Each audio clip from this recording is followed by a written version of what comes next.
Today marks 2 years since the devastating earthquake and tsunami in Japan. A memorial service was held in Tokyo this morning, marking the exact time the magnitude 9.0 earthquake hit off the coast. That disaster killed nearly 16,000 people and displaced some 300,000 others. Japan is still struggling to clean up the radiation from the Fukushima Daiichi nuclear plant. The plant's reactors melted down after its cooling systems were disabled by the tsunami. It could take decades before that area is safe again for people to live in. There is still damage left behind from the disaster now 2 years later. We wanted to know how Japan is coping with the aftermath and how far they've come. And joining me for some insight on that is John Parker, Chief Sales Officer for AMWAY. Thank you for joining us. Thank you for having me, Susan. Tell us what happened when you were there.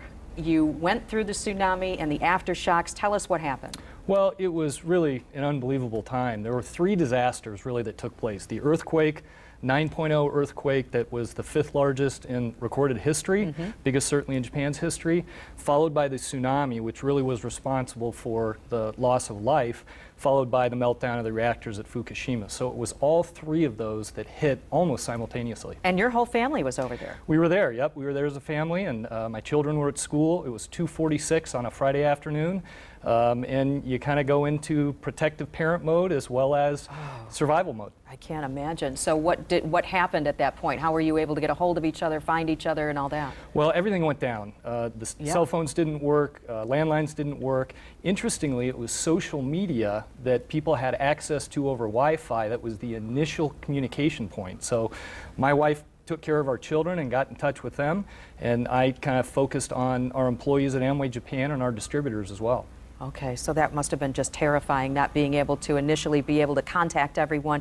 And the devastation, look at these pictures. I mean, it's just so vast. It's really hard to put words to, and you know, you think about the impact that this has had on all these communities along the northeastern coast of Japan, and these communities literally were completely washed away. So the rebuilding effort that Japan faces now is monumental, not only because they have to rebuild, but because they have to relocate entire cities and communities. And you know, as you said, there's over 300,000 people still living in temporary housing that don't have homes.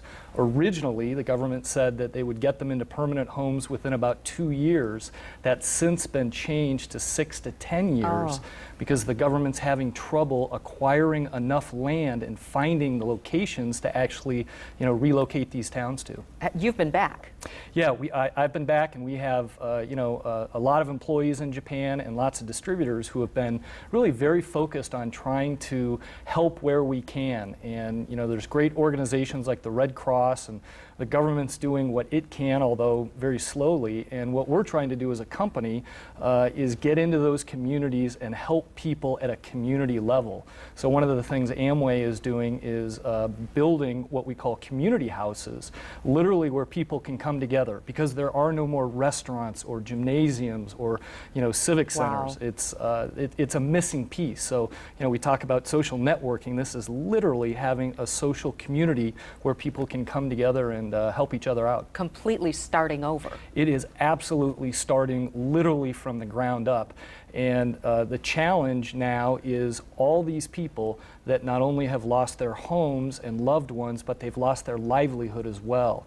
So these are communities that were sustained by fishing and by agriculture and by small businesses. And so giving them not just a location where they can start anew, but getting them on their feet with new jobs and new businesses and assistance, it's very difficult. Right, on many fronts. Absolutely. Yep, very interesting. John Parker, Chief Sales Officer from AMWAY, thank you for sharing your thoughts with us. My pleasure. Thank you.